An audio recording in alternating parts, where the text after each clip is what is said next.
Karena sejatinya privilege itu bukan untuk konsumsi sendiri. Kalau bisa kita gunakan privilege kita itu untuk membantu orang lain gitu. Nah, hitung-hitung kan bukan hanya sekedar membantu, tapi kan kalau dalam agama kan pahala gitu kan, berkah lah gitu ibaratnya. Karena privilege itu besar gitu pengaruhnya pada kehidupan kita. Mungkin itu sih.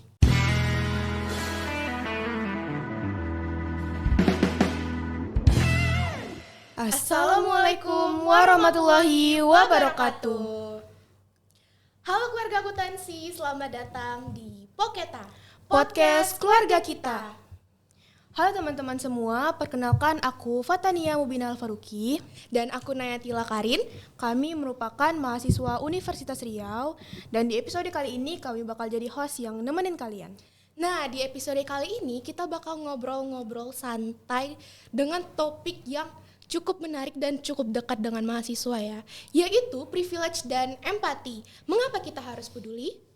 Banyak nih mahasiswa yang sebenarnya punya keinginan nih untuk peduli dan mulai terlibat dalam isu sosial.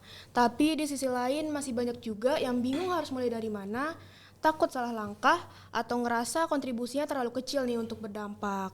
Nah, di podcast kali ini kita bakal bahas hal itu bareng narasumber hebat kita yang punya pengalaman langsung di bidang organisasi dan juga lingkungan sosial. Beliau adalah Abang Muhammad Lutfi Ramadan yang merupakan mahasiswa aktif Universitas Riau yang pernah menjadi winner Duta FEB tahun 2023, winner Putra Kampus Riau tahun 2024 dan winner Putra Kampus Indonesia tahun 2025. Dan saat ini juga menjabat sebagai Wakil Gubernur Mahasiswa BEM FEB Universitas Riau tahun 2026. Wah, luar biasa keren banget. Keren banget. Selamat datang ya Bang Lutfi. Ya, terima kasih. Terima kasih banyak ya Bang sudah meluangkan waktunya untuk hadir di podcast hari ini. Terima kasih juga udah ngundang juga. Iya, kami merasa terhormat Abang bisa datang ke sini. Nah, gimana nih Bang kabarnya? Alhamdulillah kabarnya baik, sehat, lancar jaya saja. Udah sarapan tadi kan Bang? Alhamdulillah udah. Sebelum kesini tadi ada kesibukan apa Bang atau langsung? Langsung aja nih, nggak ada kesibukan, langsung aja kita nih. Keren banget. Oke, kalau boleh nanya tahu nih ya Bang. Iya. Dari prestasi-prestasi yang udah disebutkan tadi tuh gimana sih awalnya Abang bisa memulai semua itu Bang? Awalnya semua itu ya, mungkin sedikit cerita. Jadi dulu sebelum masuk ke kuliah, saya itu dulu di SMA itu merupakan seorang individu yang introvert banget, atau bisa dibilang introvert akut gitu ibaratnya. Kalau bisa kan orang kalau ngomong di depan tuh grogi ya. Kalau ini betul-betul nggak bisa ngomong, bisu di depan gitu, dan nggak bisa percaya diri. Nah di situ ketika masuk kuliah, saya punya moto hidup tuh peluang adalah emas. Jadi Keren. saya rasa dengan kita kuliah, anak muda di Indonesia itu kuliah, saya rasa dia itu memiliki privilege. Nah ini relate nih tadi ya, relate ya dengan tema tadi. Dia itu mempunyai privilege justru yang lebih banyak daripada anak-anak yang di sana yang tidak melanjutkan perguruan tingginya gitu kan. Nah di sini saya banyak menganalisis peluang-peluang dimulai dari saya ngikuti organisasi itu kan. Terus awalnya tuh yang dimana saya nggak tahu duta ini apa, tapi ketika saya melihat saya ada peluang di sana, saya coba aja gitu. Jadi yang penting saya harus berubah gitu, dari saya yang lama sama saya yang kuliah ini saya harus ada perkembangan, dan ibaratnya perkembangannya itu besar gitu. Jangan stuck di zona nyaman kita aja gitu ibaratnya. Mungkin itu aja sih yang menjadi api pembakar untuk perubahan dalam kehidupan saya itu. Emang kita harus memanfaatkan peluang. Iya, peluang kesempatan emas. Iya, betul sekali. Betul banget. Nah, pertama nih Bang, ngomong-ngomong tadi tentang privilege nih ya kan Bang. Banyak mahasiswa tuh yang pingin punya privilege itu. Mungkin juga bukan mahasiswa aja sih, banyak orang-orang di luar sana yang ingin punya privilege. Tapi tuh banyak yang menganggap bahwa privilege nih kayak sebagai keuntungan pribadi aja Bang. Kayak untuk memudahkan kita dalam kegiatan atau misalnya ya kegiatan gitu, dan supaya kita tuh nggak ada hambatan gitu dalam menjalaninya. Nah menurut Abang sendiri apa sih itu privilege dan gimana caranya kita menggunakan privilege itu supaya kita nih tetap peka dengan kondisi orang lain? Oke, mungkin kalau kita berbicara dari kata apa itu privilege ya kawan-kawan. Jadi privilege itu adalah suatu kemudahan tambahan. Lebih singkat itu kemudahan tambahan yang mungkin orang lain itu gak ada di dia, tapi ada di kita gitu. Biasanya itu ada di faktor beberapa sepertinya kayak di ekonomi, relasi, pendidikan. Tapi biasanya kalau di anak-anak muda sekarang ini biasanya kan relasi gitu kan, privilege relasi gitu. Nah, jadi kurang lebih relasi itu seperti kemudahan tambahan lah, gimana kita untuk bisa mengakses sesuatu di beberapa bidang gitu, itu privilege. Dan kalau kita berbicara soal bagaimana seorang mahasiswa itu nggak buta terhadap privilege yang dia gunakan, nah menurut saya itu sebetulnya kita sebagai mahasiswa itu baik lagi tadi ke cita saya, kita tidak bisa nyaman di zona sendiri. Ibaratnya kalau kita punya privilege dari manapun itu bidangnya, kalau kita terlalu nyaman dengan dunia kita sendiri, rasa saya itu gak terlalu gak peduli jatuhnya, gak peduli. Dan seorang mahasiswa yang dia itu mempunyai pemikiran yang luas, visioner, dan rasa saya itu mahasiswa itu adalah mahasiswa yang peka terhadap lingkungan gitu. Mahasiswa yang peka terhadap mahasiswa-mahasiswanya, teman-temannya, mereka yang punya jalan yang privilege-nya bagus tapi melihat teman-temannya agak kesusahan, seharusnya mereka bantu gitu. Karena sejatinya privilege itu bukan untuk konsumsi sendiri. Kalau bisa kita gunakan privilege kita itu untuk membantu orang lain gitu. Nah, hitung-hitung kan bukan hanya sekedar membantu, tapi kan kalau dalam agama kan pahala gitu kan, berkah lah gitu ibaratnya. Karena privilege itu besar gitu pengaruhnya kepada kehidupan kita. Mungkin itu sih. Wah, menarik banget ya Bang. Iya. Nah, di belakangan ini ada beberapa kasus mahasiswa nih Bang yang dinilai kurang menunjukkan rasa empatinya. Menurut Abang gimana sih dan kenapa beberapa orang yang punya privilege itu tidak menggunakan privilege dengan baik dan malah kehilangan rasa empatinya? Nah, kenapa ibaratnya gini, kawan-kawan bisa analogikan gimana orang itu mendapat suatu jabatan tertinggi di suatu organisasi. Contoh, mungkin kita ambil sampelnya di BEM gitu ibaratnya. Kalau misalnya kita udah jadi seorang pemimpin, gak usah di BEM deh, itu terlalu perusahaan lah. Dia menjadi seorang CEO atau menjadi direktur utama. Nah, otomatis dia itu punya kebijakan dia sendiri. Dia ibaratnya itu dia punya wewenang dia sendiri gitu. Jadi dia bebas, dia melakukan apa saja di perusahaan dia itu sendiri. Nah, kalau kita kaitkan dengan privilege ya, dia itu sudah merasakan privilege-nya itu untuk diri dia sendiri. Dia tidak akan peduli dengan orang-orang di sekitar dia. Dia hanya mengkonsumsikan itu untuk diri dia sendiri. Nah, mungkin kasusnya itu adalah banyak sekarang mahasiswa-mahasiswa itu nggak peduli dengan lingkungan sosial dan masyarakat maupun teman-teman mahasiswanya. Itu yang perlu kita note sekarang. Banyaknya kurang peduli lah gitu ibaratnya terhadap kawan-kawannya sendiri. Nah, ini harus kita analisis lagi nih, harus kita usut lebih dalam lagi kenapa mahasiswa ini tidak peduli gitu kan. Nah, itu sih sebetulnya. Karena dia ada udah terlalu asik dengan privilege-nya sendiri, dia enak dengan privilege-nya sendiri, jadi dia kurang rasa aware-nya terhadap lingkungan lain gitu. Iya, setuju banget sih, Pak. Itu agak lumayan sih ya kalau untuk orang kayak gitu. Nah, kalau Nek boleh tahu dari pengamatan Abang, apa sih yang menjadi hambatan terbesar bagi seseorang itu untuk dia tuh bisa peduli sama yang lain dan benar-benar terlibat dalam isu-isu sosial gitu?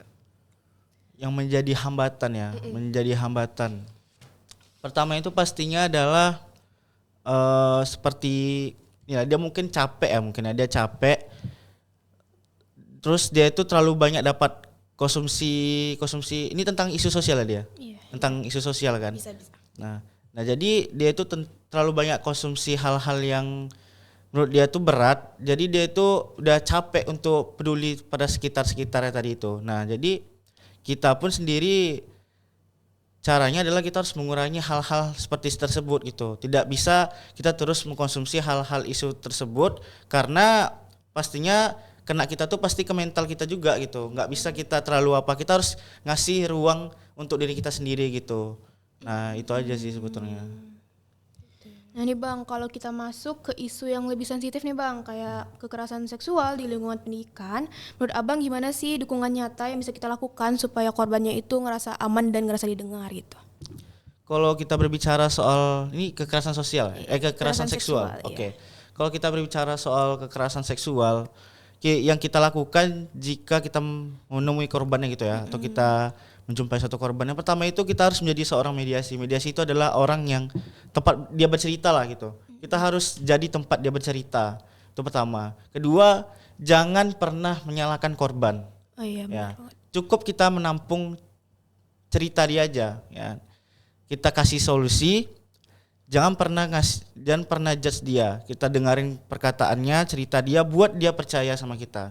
Jangan, karena kalau kita terlalu banyak komen, ibaratnya dia itu juga makin nggak percaya dengan kita sebagai tempat ceritanya itu kan. Maka dari itu kita hanya dengar, kita kasih saran atau solusi segala macam, hanya tidak terlalu banyak lah gitu kita kasih masukannya gitu. Karena kalau terlalu banyak dia itu jatuhnya nanti nggak terlalu percaya gitu ibaratnya kan. Nah dari itu setelah kita nampung ceritanya, kita kasih link, ibaratnya itu kita bantulah fasilitasi ke pihak-pihak yang berwenang lah. Seperti kalau di Untri itu ada Satgas gitu kan. Kalau kita mulai dari hal kecil aja itu mungkin seperti di BEM atau di Hima masing-masing kan ada namanya bidang PP gitu ibaratnya. Nah situ menjadi tempat pengaduan gitu. Mungkin kalau sebagai penanganan pertama lah gitu ibaratnya, tentu dari diri kita sendiri gitu kan. Ya seperti itu tadi, kita sebagai tempat ceritanya kita harus tahu dulu, ibarat seperti mediasi lah gitu, tempat bicara mereka gitu kan.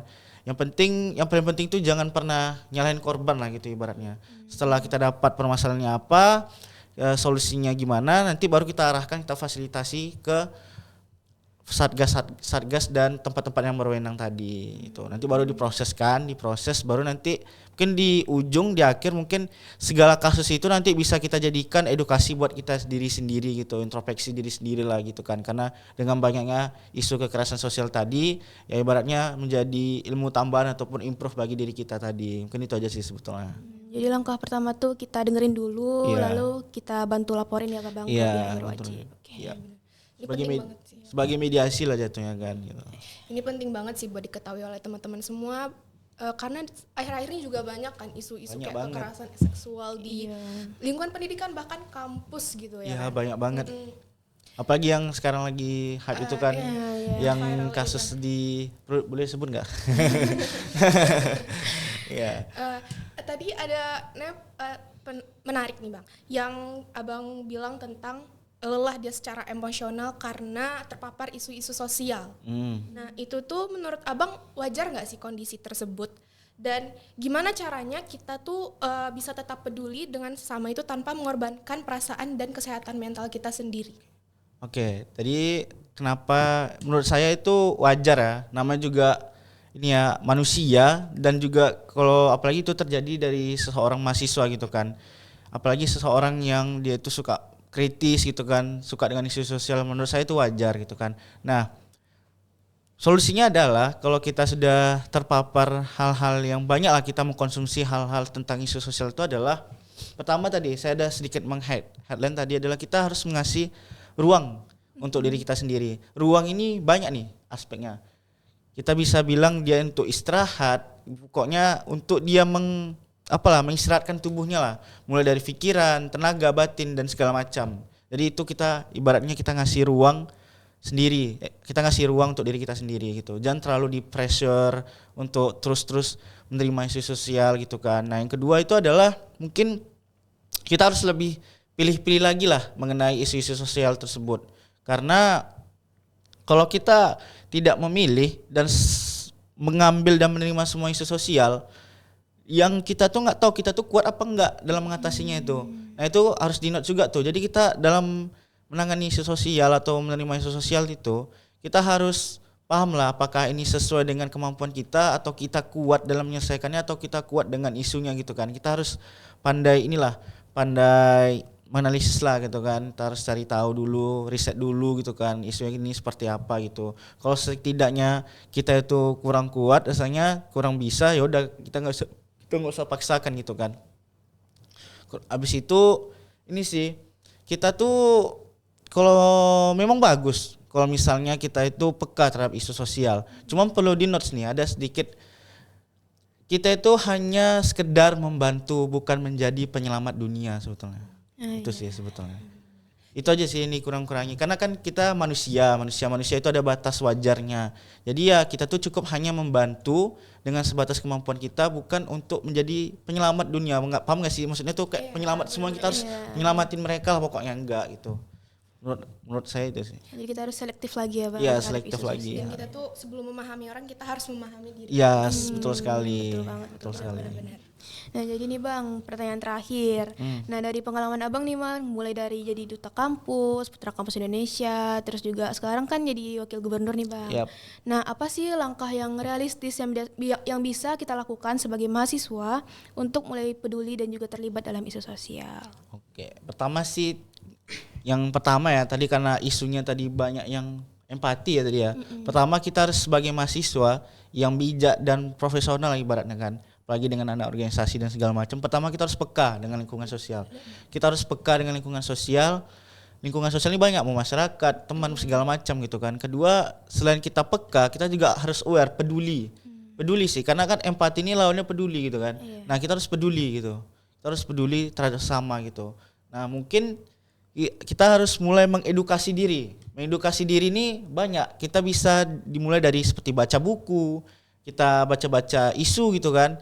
Isu-isunya itu yang isu menarik yang mungkin baik lagi yang tadi yang sesuai dengan kita, yang mungkin menurut kita menarik, itu bisa kita analisis lagi tuh yang isu-isu tadi. Baca buku, baca berita gitu kan. Itu kita memperbanyak mengedukasi diri lah. Atau bahkan kita sekarang kan teknologi sosial media kan udah maju ya. Kita bisa lihat di TikTok, di Instagram segala macam kan, kita bisa scroll lah di sana gitu. Nah, yang selanjutnya itu adalah kita boleh lah ikut kegiatan-kegiatan sosial gitu, kegiatan-kegiatan sosial. Nggak usah yang gede-gede dah.